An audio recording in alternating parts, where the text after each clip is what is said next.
শীতের সকালে বাইসাইকেলে করে হাড়ি নিয়ে খেজুর গাছের সুমিষ্ট রস বিক্রি করতে বেরিয়ে পড়েন ৭০ বছরের এক বৃদ্ধ। শীত এলেই সকল মানুষের মধ্যে রসনায় ভেসে ওঠে খেজুর গাছের রসের কথা। খেজুর গাছের রসের সেই অতুলনীয় স্বাদ এখন আর সচরাচর চোখে পড়ে না। সময়ের সঙ্গে সঙ্গে হারিয়ে যেতে বসেছে গ্রাম বাংলার এই ঐতিহ্যবাহী শীতকালীন পানীয়। তবে মঙ্গলবার ত্রিপুরা খোয়াই জেলা তেলিয়ামুড়া বাজার এলাকায় দেখা মিলল সেই হারিয়ে যেতে বসা শীতকালীন পানীয় খেজুর গাছের রসের।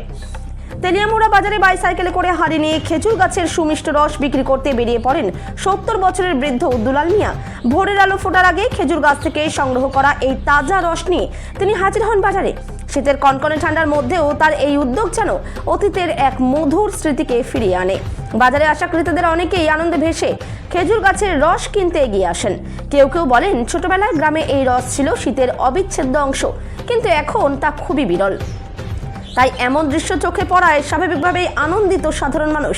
আজকের এই দৃশ্য শুধু খেজুর গাছের রস বিক্রির মধ্যেই সীমাবদ্ধ নয়, বরং গ্রাম বাংলার হারিয়ে যেতে বসা এক ঐতিহ্যকে বাঁচিয়ে রাখার এক নীরব প্রয়াস বলেই মনে করছেন অনেকেই। শীতের সকালে তেলিয়ামুড়া বাজারে সেই প্রয়াসই যেন নতুন করে প্রাণ পেল। ত্রিপুরা থেকে বিক্রম কর্মকারের রিপোর্ট, বিগ নিউজ বাংলা। কি নিয়ে আইছেন আপনি? খেজুরের রস। খেজুরের রস। হ্যাঁ, এ কি বিক্রি করতে আনছেন? বিক্রি করি। কত টাকা গ্লাস? 20 টাকা। এ কি আপনার নিজের গাছ নাকি? না, পরে মানুষের আচ্ছা, সপ্তাহে 3 দিন আমি আনি, 2 দিন তারারে দিই মালিককে।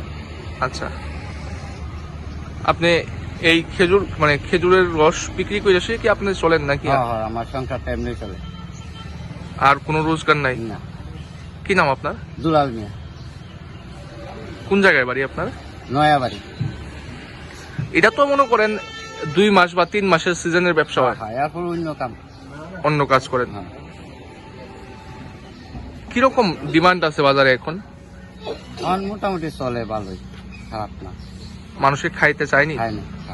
খায় না। হ্যাঁ, এই শীতের সকালে তো এটার একটা আমেজ আছে আলাদা। হ্যাঁ।